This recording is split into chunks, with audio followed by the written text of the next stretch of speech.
말씀 봉독하도록 하겠습니다. 고린도후서 4장 13절에서 5장 1절까지 말씀. 신약성경 고린도후서 4장 13절에서 5장 1절까지 말씀 한 목소리로 같이 봉독하겠습니다. 기록된 바 내가 믿었으므로 말하였다 한 것 같이 우리가 같은 믿음의 마음을 가졌으니 우리도 믿었으므로 또한 말하노라. 주 예수를 다시 살리시니가 예수와 함께 우리도 다시 살리사 너희와 함께 그 앞에 서게 하실 줄을 아노라. 이는 모든 것이 너희를 위함이니 많은 사람의 감사로 말미암아 은혜가 더하여 넘쳐서 하나님께 영광을 돌리게 하려 함이라. 그러므로 우리가 낙심하지 아니하노니 우리의 겉사람은 낡아지나 우리의 속사람은 날로 새로워지도다. 우리가 잠시 받는 환난에 경한 것이 지극히 크고 영원한 영광에 중한 것을 우리에게 이루게 함이니 우리가 주목하는 것은 보이는 것이 아니요 보이지 않는 것이니 보이는 것은 잠깐이요 보이지 않는 것은 영원함이라.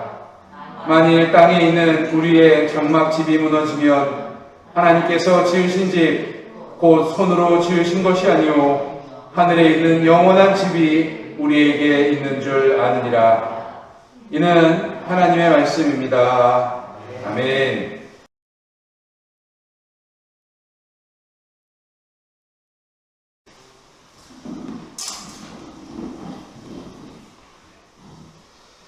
혹시 이 광고 기억나십니까? 신문 광고 어렵게 찾았습니다. 찾아보려고 애를 썼는데 아마 승희자매 정도만 해도 처음 보는 광고인 것 같아요. 그렇죠? 아마 이 광고가 기억나면 요즘 표현대로 옛날 사람들입니다. 그렇죠? 순간의 선택이 10년을 좌우한다. 지금의 LG그룹의 전신 금성사의 광고였으니까 꽤 오래전의 이야기고, 또 신문 광고 이렇게 예전에는 이렇게 말밥들, 글밥들이 많았어요. 신문 광고는. 그래서 광고를 들여다보면 막 읽을 거리가 되게 많았어요.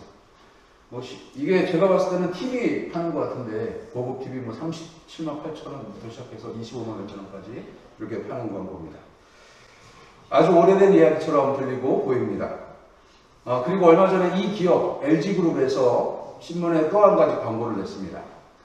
예전 금성사의 제품들을 아직도 사용하시는 분들이 계시다면 연락을 좀 주십시오. 제일 많이 회답이 온 게 뭐냐면, 여러분 혹시 기억나시는지 모르겠는데 백조 세탁기 기억나세요? 그렇죠. 많은 분들이 호감을 하시네요. 그 얘기는 써보셨다는 거예요. 백조 세탁기를. 금성사 백조 세탁기를 아직도 쓰는 사람들이 있다는 거예요. 그리고 선풍기, TV는 없는 것 같은데 선풍기, 에어컨은 아직도 쓰고 있는 분들이 있더라고요. 저는 그 피드백들을 인터넷에서 그런 이야기들이 진행되어지고 있다는 이야기를 들으면서 박수를 쳤어요. 지금도 백조 세탁기를 쓰고 금성사 에어컨을 쓰고 금성사 선풍기를 쓰는 그분들은 진짜 순간의 선택이 평생을 잡은 거예요. 30년 전, 40년 전에 세탁기를 사고 선풍기를 사고 에어컨을 샀는데 아직도 그것을 사용하고 있죠. 참 감사하다는 생각이 들었어요. 물론 이게 전부가 아닐 수도 있습니다만, 이 카피 하나로, 이 카피를 만든 카피라이터는 굉장히 유명한 사람이 되었고, 이 회사는 그 이후에 승승장구를 하게 됩니다. 이제 전 세계에서 삼성, LG, 전 세계에서 가전제품이 제일 좋은 거예요. 특히 TV 화면이 나오고 컴퓨터 모니터가 나오는 제품들은 저 LG에서 돈 받은 건 하나도 없어요. LG가 제일 좋다고 전 세계 사람들이 그렇게 반응할 정도의 삶을 살아가고 있습니다. 예전에는 제가 외국에 나가서 만난 사람들이 그런 얘기를 했어요. 삼성이, 그 사람들 삼성이라고 발음 못하더라고요. 샘성이라고 발음하더라고요. 삼성이 한국 거냐? 라고 저한테 거꾸로 물어요. 그렇다고 봤더니 아니다, 삼성은 일본 거다라고 얘기를 해요. 그런 새 시대를 살아가고 있어요. 그런데 요즘 어때요? 삼성, LG는 당연히 한국 거고 BTS를 보유하고 있는 한국은, 대한민국은 참 좋은 나라다, 이런 식의 요즘 표현대로 국뽕이 차오르는 그런 삶을 살아가고 있습니다. 여러분, 저는 이 모습 보면서 자부심이라는 게 무엇인지를 느끼게 됐어요. 해외여행 처음 나가신 분들이 예전에 한 10년, 15년 전에 해외여행을 나가서 그곳에서 광고판에 LG라고 하는 글자, 삼성이라고 하는 글자만 보여도 가슴이 벅차오른다고 했어요. 근데 요즘에 전 세계 어디를 가도, 얼마 전에 재작년에 우리 이명자 어머니 딸인 로라가 왔을 때, 플로리다에 로라가 사는데, 거기에서 동네 사람들이, 동네 청소년 아이들이 BTS 노래를 틀어놓고 춤을 추고 있더라고요. 뭐 이미 오래전부터 유명해진 게 한국에 대한 이야기들이 유명해졌어요. 야, 한국이라고 하는 나라가 이렇게 발전할 수 있구나 라는 생각이 들기 시작하면서 감사하기 시작했습니다. 호국 보훈의 달 6월 6일 현충일을 지나고 있습니다. 그 현충일 속에서 우리가 할 수 있는 일이 무엇인가를 생각해봤어요. 나라를 위해 헌신하고 수고한 이들이 그들을 향해서 우리가 무엇을 할 수 있는가라는 거예요. 오늘 우리는 이곳에서 단 한 번 나라를 위해 수고하고 헌신한 이들을 기억하고 기념하는 그런 삶을 살아가지만, 누군가가 헌신하는 삶이 있었기 때문에 오늘 우리가 여기서 이렇게 살아갈 수 있다는 것에 감사하고 또 기억하고, 우리나라는 그런 게 조금 약한 것 같긴 한데요. 저는 그렇게 생각해요. 제복 입은 사람들이 대접받는 나라가 정말 좋은 나라라고 생각하거든요. 군복 입은 이들이. 근데 우리나라 사람들 군복 입은 사람들 뭐라 그래요? 저 군발이라고 해요. 맞아요. 군발. 저 군대 갔다가 휴가 나왔는데, 휴가 나오면서 그 고참들이랑 첫 휴가 나온 게 아직도 기억이 나요. 1997년 3월이었던 것 같은데, 첫 휴가를 나오려고 가는데, 이제 막내니까 고참들이 저를 갈비탕을 사준다고 여기 일산역에 있는 갈비탕집 저를 끌고 들어갔어요. 거기서 갈비탕을 딱 시켜서 먹으려고 그러는데, 밖에서 어떤 아줌마가 헐레벌떡 들어들면서 그 갈비탕집 아저씨한테 얘기하는 거예요. 사장님, 저기 밖에 군이라고 사람하고 싸워요. 갈비탕을 먹으면서 나는 군인인가 사람인가 하는 생각이 들기 시작해요. 지금 그런데 아직도 그런 인식이 많이 안 바뀌었어요. 그렇죠? 저 뒤에 있는 중학교 2학년짜리 초등학생 애들을 보세요. 저 애들 앞으로 7, 8년 있으면 군대 갑니다. 군인 아저씨가 돼요. 그렇죠? 벌써 인상을 쓰고 고개를 떨고 막 그러고 있는데, 여러분, 인식이 바뀌어야 돼요. 제복 입은 사람들을 대접해주는 나라가 될 수 있어요. 제복 입은 사람들 누구예요? 소방관, 경찰관, 군인, 간호사, 뭐 이런 분들이 대접받는 나라가 돼야 돼요. 아직도 잊혀지지 않는 한 장면은 비행기가 날아가고 있는데 기장이 방송을 합니다. 여기에는 한국에서 미국을 가는 비행기가 아니는데, 여기에는 한국에서 군복무를 하다가 만기 제대하는 군사가 타고 있습니다. 우리 박수 한번 쳐주겠습니다. 비행기 안에 박수 소리를 환호하면서 막 소리를 지르기 시작하는 거예요. 근데 갑자기 앞에 문이 열리면서 퍼스트 클래스에 타고 있던 한 분이 오는 거예요. 그리고 그 군인한테 다가가는 겁니다. 나는 퍼스트 클래스 승객인데 나하고 자리를 좀 바꾸시겠습니까? 내가 돈을 내고 가는 거지만 나는 내 돈 내고 언제든지 편하게 쉴 수 있지만 당신은 좀 편하게 쉬어야 될 것 같습니다. 그리고 바꿔줘요. 우리나라도 그런 인식이 좀 바뀌고 나라를 위해 수고하고 헌신한 이들을 향해서 그런 모습을 가지고 살아간다면 우리나라가 좀 더 좋은 나라, 좀 더 행복한 나라가 될 수 있지 않을까 하는 생각들을 합니다. 저 대안전은 우리 아이들이 군대에 갔을 때는 그런 시대를 좀 경험하는 나라가 되기를 간절히 소망해 봅니다. 다시 이제 말씀을 나누는데, 우리가 하나님께 예배를 드리고 오늘 이곳에서 예배를 드리러 왔어요. 오늘이 무슨 날이에요? 현충일 말고요. 현충일 말고. 평신도줄 말고. 우리는 이 날을 주일이라고 불러요. 그렇죠? 일요일이라고 막 부르지 않고 주일이라고 불러요. 물론 일요일이라고 불러도 괜찮아요. 상관없어요. 근데 우리가 이 날을 주일이라고 하는 것은 이 날이 거룩한 날이라는 거예요. 그 거룩함은 이 날에 예배 드리는 시간이 포함되어 있기 때문이라는 거예요. 어떤 분이 저한테 그런 얘기를 해요. 목사님, 왜 주일에 예배는 오전 11시에만 드려야 됩니까? 무슨 얘기예요? 어느 때는 상관없어요. 그랬더니, 아니 뭐 대부분의 교회들이 오전 11시에 예배를 드린다는 거예요. 자기는 그게 너무 기분 나쁘다는 거죠. 왜요? 그랬더니 일주일에 하루 이틀 쉬는데 일주일 내내 일하다가 오전 11시에 교회 가서 예배 드리고 밥 먹고 집에 오면 2시라는 거예요. 잠깐 눈 붙였다가 일어나면 오후 5시고 주일이 지나고 출근 준비를 해야 된다는 거예요. 자기 너무 기분 나쁘다는 거죠. 그래서 상관없다고. 큰 교회를 가시라고. 거기는 아침 7시부터 예배 드리고, 서울에 있는 어떤 교회는 토요일날 오후 7시에 예배를 드린다고. 주일날 봉사하는 사람들을 위해서 그렇게 예배 드리는 그 교회에 가시라고 말씀드렸어요. 물론 우리 교회 교회는 아닙니다. 여러분, 제가 왜 이런 얘기를 하냐면, 여러분들은 오늘 이곳에 주일이라고 하고 예배를 드리기 위한 선택을 하러 오셨어요. 우리가 나눴던 이 광고의 이야기처럼 순간의 선택이 10년을 좌우하고 평생을 좌우한다면, 오늘 우리들의 이 선택은 일요일이라고 부르지 않고 주일이라고 부르며 주님 전에 나와서 하루를 허비할지언정 예배를 선택한 우리들의 선택은 어떤 것을 좌우하게 될 것인가? 우리는 그것을 생각해 볼 필요가 있는 거예요. 초대교회가 세워질 때 같은 시대를 살아가던 사람들, 수많은 이들은 어떤 생각을 가지고 살아갔냐면요, 내가 신에게 제물을 바치고 신전에 가서 예배를 드리는 것, 제사를 드리는 것, 그것이 내 삶에 커다란 축복을 가져올 것이라고 믿었어요. 그리고 그들에게 종교나 신앙의 의미는 신을 통해서 자신이 소망하는 것을 이루어지는 발판쯤으로 생각했습니다. 그래서 오늘 본문에서 사도 바울이 그것을 아주 정면으로 반박합니다. 뭐라고 얘기해요? 고린도후서 4장 9절에 보니까 박해를 받아도 버림받지 아니하며 거꾸로 들임을 당하여도 망하지 않는다. 사도 바울이 그렇게 이야기하는 거예요. 여러분, 사도 바울이 이렇게 하는 이야기의 배경, 좀 전에 말씀드린 것처럼 초대교회를 살아가던 동시대의 사람들은요, 신전에 나가서 예배하고 제사 드리고 제물 바치는 것이 자기의 소망을 이루는 것이라고 했다는 거예요. 제 친구가 교회를 개척했습니다. 그리고 눈이 오는 날 동네 길을 다 쓸었대요. 아침에 일어나서 교회가 개척했으니까 내가 지나가던 사람, 당신 누구요? 나 여기 새로 개척한 교회 목사입니다. 아, 그래요? 고맙습니다. 우리 집 앞에 쓰러져서 고맙습니다. 그리고 그 다음날에 주일인데 주일날 아침에 교회 앞에 뭐가 이렇게 봉투에 쌓여져서 와요. 이게 뭔가 그랬더니 목사님 쓰세요라고 돼 있더래요. 거기에는 초가 4개 들어있는데 초의 앞면에는 소원, 성취. 어디서 쓰는 초예요?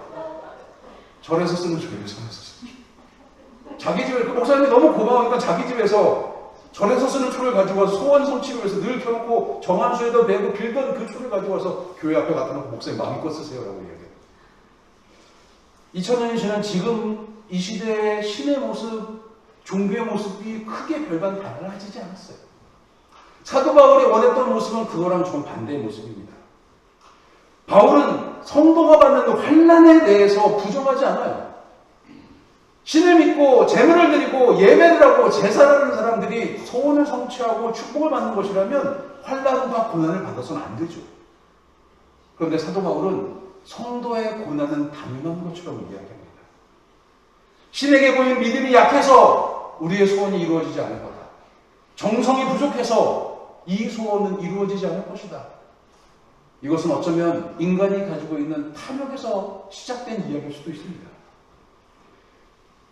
예를 들어서 하나님께 정성을 잘 들여서 잘 맞춰서 믿음이 좋아서 응답을 받고 축복을 받는다고 생각을 해보십시오. 여러분들의 삶에 고난이 없을까요? 있을까요? 고난은 당연히 찾아오는 거예요. 길을 가다가 돌뿌리에 발가락이 부딪혀서 발가락에서 멍이 들고 피가 나는 것, 이것도 고난인 거예요. 예수를 믿는 순간부터 우리들은 고난을 당하거나 박해를 받거나 환난을 경험할 수 있는 그런 삶을 살아가는 것은 너무나 당연하게 알아야 돼요. 그런데 우리들은요, 예수를 믿기 시작하면서부터 박해당하지 않고 고난받지 않고 환난을 경험할 수 없는 특수계층, 특별계층처럼 생각할 때가 있다는 거예요. 사도 바울이 그것에 대해서 성도가 받는 환난과 고난이 무엇인지를 이야기하는 겁니다. 환난을 겪는 것, 그것은 어쩌면 우리 삶에 가벼운 일이 아닌 것에 대한 어려움일 거예요. 환난이라고 말할 수 있는 것, 그것은 하나님께서 우리에게 어떤 모습으로 그것을 주시는지를 생각해 볼 필요가 있어요. 여러분, 하나님 우리가 고난받는 거 알까요? 모를까요? 아시죠? 여러분, 그런데 그런 마음에서 우리는 이 고난 앞에 하나님께 어떤 마음으로 예배하는지를 좀 먼저 생각해 볼 필요가 있어요. 하나님 나라를 향해서 나아가는 사람들, 오늘도 우리가 하늘을 향해서 걸어가는 사람들인데 이 걸어가는 삶 속에서 우리의 신앙의 비전이 뭐예요? 하나님 나라를 바라보고 하나님의 집으로 돌아가는 거예요. 여러분, 그런데 정말 중요한 것은 뭐냐면 바로 우리가 아버지라고 부르는 그 하나님이라고 하는 존재가 내가 아픈 걸 안다는 거예요. 여기 대부분은 자녀를 키워보신 분들이 있고 또 우리 모두는 자녀였던 적이 있는 사람들입니다. 그런데 자녀들을 향해서 부모가 주시는 가장 좋은 것은 즐거운 것, 잘하는 것을 잘하게 만들어주는 것이 아니라 어려움을 극복할 수 있는 힘을 주는 게 제일 잘하는 거예요. 그렇죠?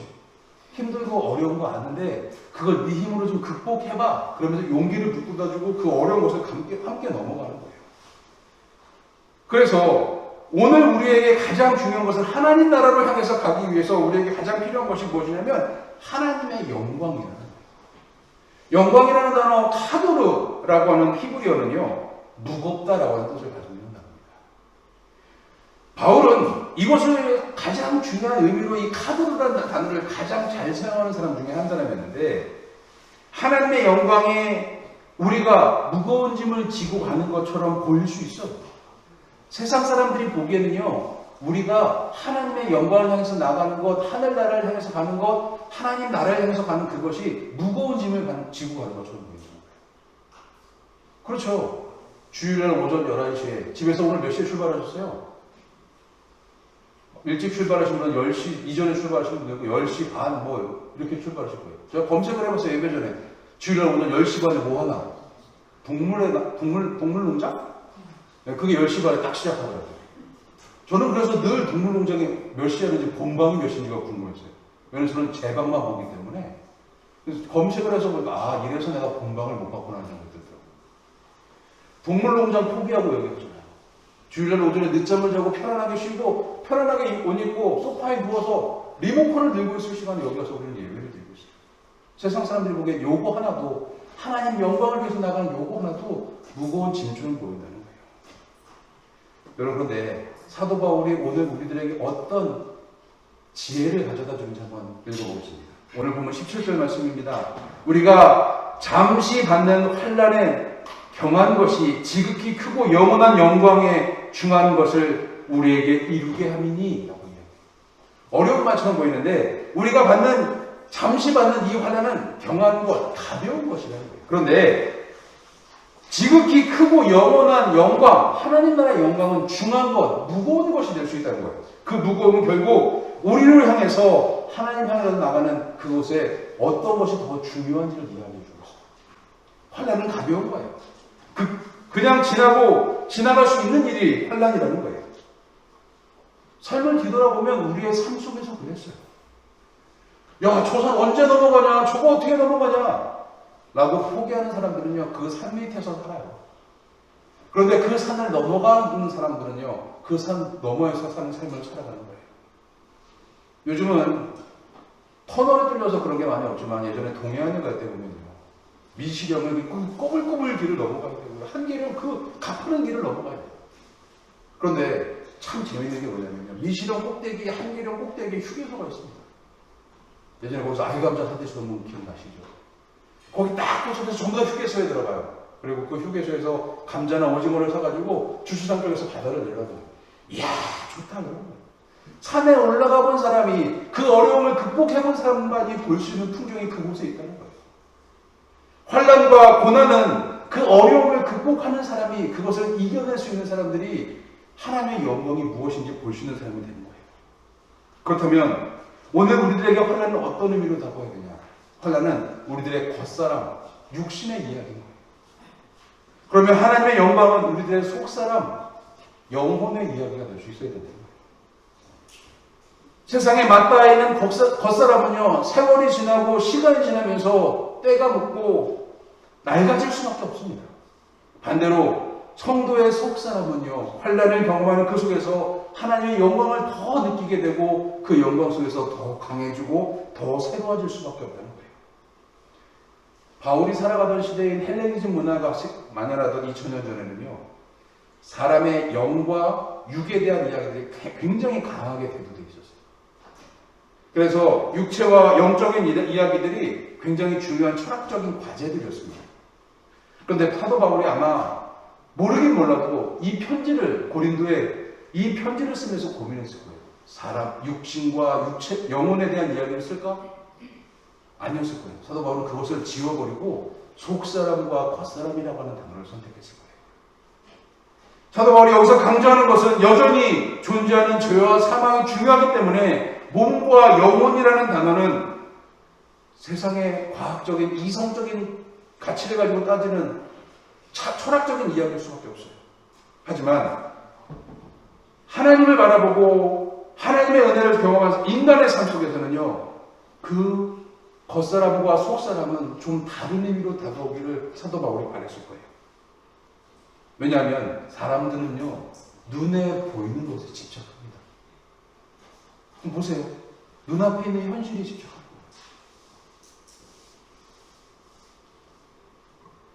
눈에 보이지 않는 것, 이것에 대해서는 사람들은요, 이익이나 가치를 먼저 따지면서 눈에 보이는 것을 먼저 추구해요. 성도가 세상에서 갈등하는 이유는 바로 보이는 것이 너무 많기 때문에 갈등하는 거예요.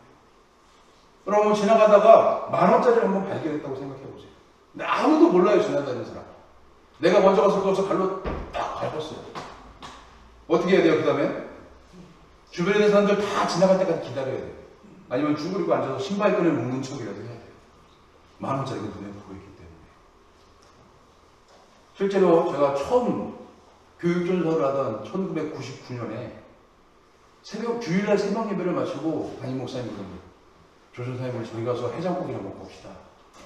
아침 6시 반에 주일 예배가 아침 9시에, 어린 예배가 아침 9시에 시작하는데 시간이 2시간 반이 남는, 3시간 가까이 남는 거예요. 그래서 해장국 먹으러 같이 갔어요. 근데 같이 가다가 목사님이 무슨 일이 있다고 잠깐 사무실에 들어갔다 나온다고 저보고 먼저 가서 시켜놓으려고. 근데 혼자 그 안산 삼부동 다이아몬드 공원을 지나가는데 10,000원짜리가 딱 떨어져요. 저 어떻게 했을까요? 그리고 구부리면서 그 10,000원짜리 한 장 주시면서까지 고민했어요. 헌금을 해야 하나 주머니에 뭐야. 10,000원짜리 딱 주고 아무도 없다고 생각하고 딱 주머니에 넣고 횡단보도를 잽싸게 건너갔어요.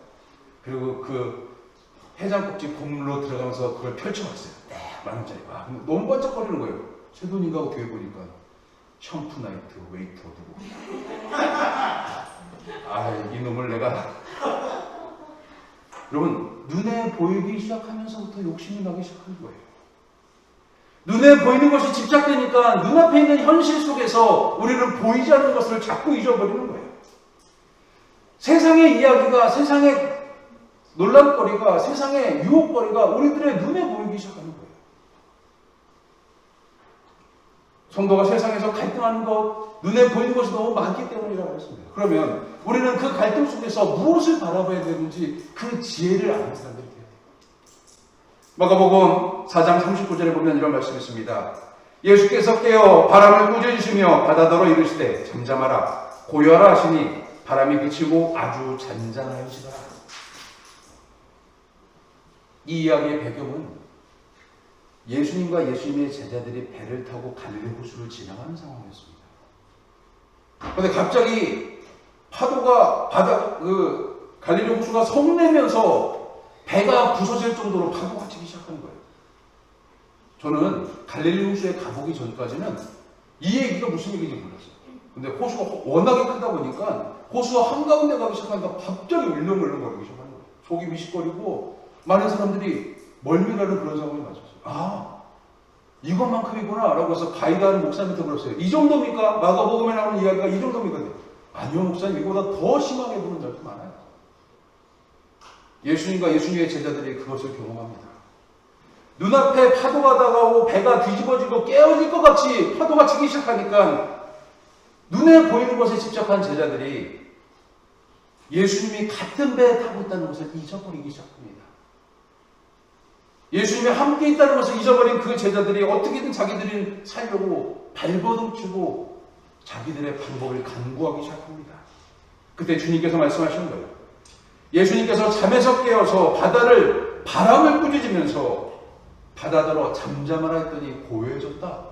성경은 이 얘기를 실제 이야기에서 예수의 놀라운 상황을 이야기하는 것이 아니라 이 얘기에서 주는 가장 중요한 지혜는 어떤 상황에도 예수를 경험하고 예수를 기억하는 자들의 삶은 달라져야 된다는 것을 보여주는 이야기예요.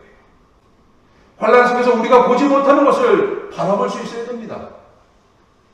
그 배 안에 예수께서 잠을 주무시고 계셨어요.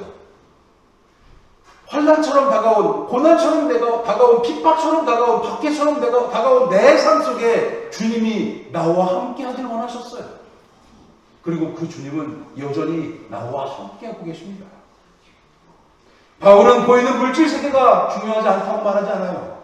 그런데 그 물질 세계 속에서 누구를 선택하고 살아가느냐가 중요하다고 말하는 거예요.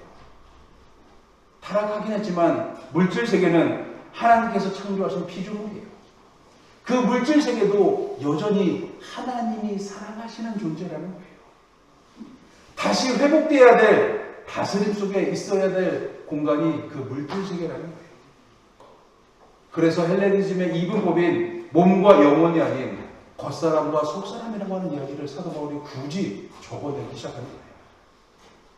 오늘 본문에서 바울이 가장 강조하는 것은 환난입니다. 보이는 환난에 주목하지 않고 보이지 않는 영광을 보라고 권면하기 시작하는 겁니다. 지금 내가 타고 있는 인생이라고 하는 배가 부서질 듯이 풍랑이 오고 넘어질 듯이 파도가 칠지 모릅니다. 그때야 비로소 우리는 이 환난 속에 함께 하시는 주님을 발견할 수 있게 됩니다. 주님을 부를 수 있게 됩니다. 여전히 뱃머리에서 주무시고 계시는 그 주님을 발견해야만 이 고난을 넘어설 수 있다는 거예요. 그래서 오늘 본문 5장 1절에 바울이 이렇게 얘기합니다. 만일 땅에 있는 우리의 장막집이 무너지면 하나님께서 지으신 집 곧 손으로 지으신 것이 아니요 하늘에 있는 영원한 집이 우리에게 있는 줄 아니라. 5장 1절을 읽으면서 한 단어, 한 글자가 제 마음속에 들어오기 시작했어요.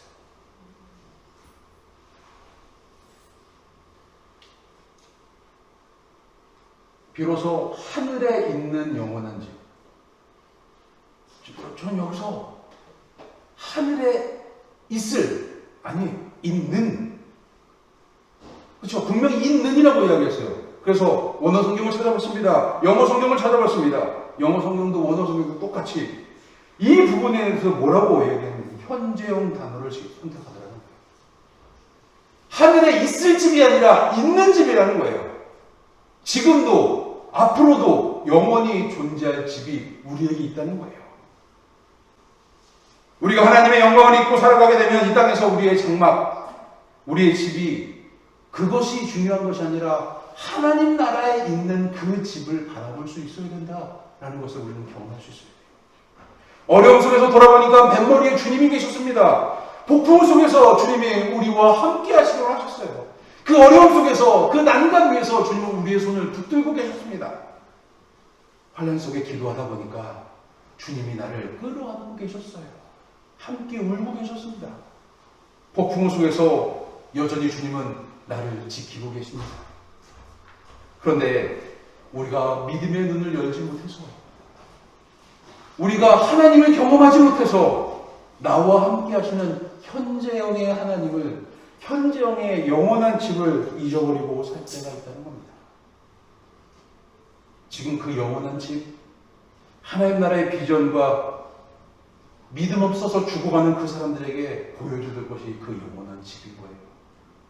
우리가 지금 아버지 집을 경험하고 이 땅을 살아가야 하나님이 나와 함께 하시다는 것, 그 영원한 집이 현재형으로 진행되고 있다는 것을 경험하고 살아가야 세상에 나가 주님이 어떤 분인지 알려줄 수 있어요. 환난은 순간이지만 구원은 영원한 겁니다. 고난은 순간이지만 영광은 영원한 거예요. 지금 우리 앞에 보이는 환난과 핍박, 그리고 세상의 즐거움을 취하느라 우리는 영원한 집, 하나님 나라 영원한 집을 잊어버리고 살 때가 너무나 많아요. 지금 하나님을 선택하고 하나님 나라를 향해 걸어갈 때 주님은 우리와 함께 계십니다. 세상 속에서 박해를 당하고 난간 위에 서 있고 풍랑 앞에 서 있는 우리를 붙들고 계시는 분이 주님이시라는 사실을 기억해야 합니다.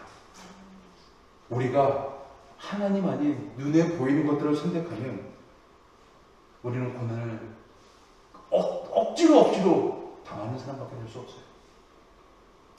물론 그런 상황 속에서도 주님은 여전히 우리를 기다리고 계실 겁니다. 하지만 우리가 다시 하나님께 돌아오면 좀처럼 쉽지 않은 그 고난 속에서 하나님과 함께 그 고난을 넘어설 수 있고, 한겨울 꼭대기, 미시로 꼭대기에서 동해바다를 보며 그 풍광을 즐길 수 있는 여유를 가질 수 있게 될 겁니다. 코로나로 모두가 힘든 시대를 살아갑니다. 힘들다는 것, 어렵다는 것이 당연한 일처럼 느껴져요. 지금 힘들다고 하나님을 버리시겠습니까? 힘든 세상살이 속에서 언제까지나 하나님을 잊고 살아가시겠습니까? 세상 사람들이 교회를 욕하는 거지 하나님을 욕하는 게 아니에요. 하나님을 잘못 믿은 우리를 욕하는 거지 하나님을 욕하는 게 아니잖아요. 그런데 왜 자꾸 욕먹는 게 싫어서 하나님을 버리려고 하십니까? 저는 이 모습이 가장 가슴 아픈 시대를 살아가고 있습니다. 믿음 있는 사람들이 믿음을 저버리는 거예요. 단지 세상에 보이는 것이 너무 많으니까. 세상에 취해낼 게 너무 많으니까 그 믿음을 저버리는 거예요. 지금 하나님을 바라보십시오. 지금도 나와 함께 하시고 나의 작은 신음에도 귀 기울이고 응답하시고 함께하기 원하시는 그 하나님의 손을 잡으시기 바랍니다. 어쩌면 우리가 너무 미련했을지 몰라요. 우리가 너무 어리석었을지 모릅니다. 교회가 예수 믿는 사람들이 너무 많은 잘못을 했을지도 모릅니다. 이제 다시 이 환난의 시대에서 하나님을 바라볼 수 있는 성도가 되어야 됩니다. 세상 사람들이 우리 때문에 하나님으로부터 멀어지기 시작했어요. 세상 사람들이 우리 때문에 하나님을 미워하기 시작했어요. 이제 교회 안에 있는 사람들도 우리 때문에 하나님으로부터 멀어지려고 합니다. 이 현실을 직시하고 우리는 다시 회복해야 돼요. 보이지 않는 하나님, 하지만 풍랑속에서 나를 붙들고 계신 하나님.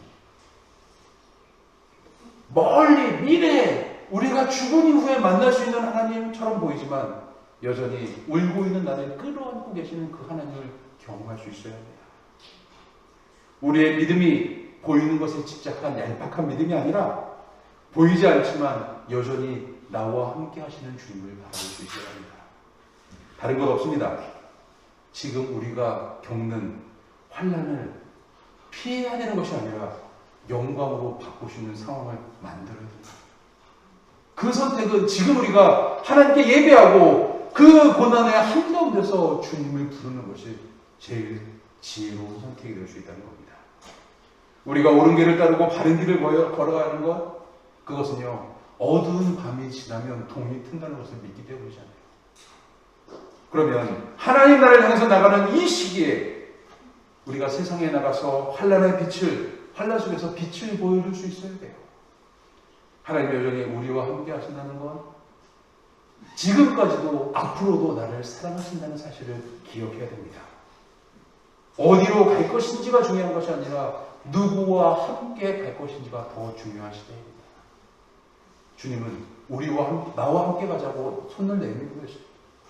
그 주님 손 붙들고 우리가 오늘 이 시간 선택하는 것이 일요일이 아니라 주일로 선택하고 집에 편안한 침대나 소파가 아니라 딱딱한 예배당 의자를 선택해서 하나님께 예배하는 이 선택이 평생을 바꿀 수 있는 거예요.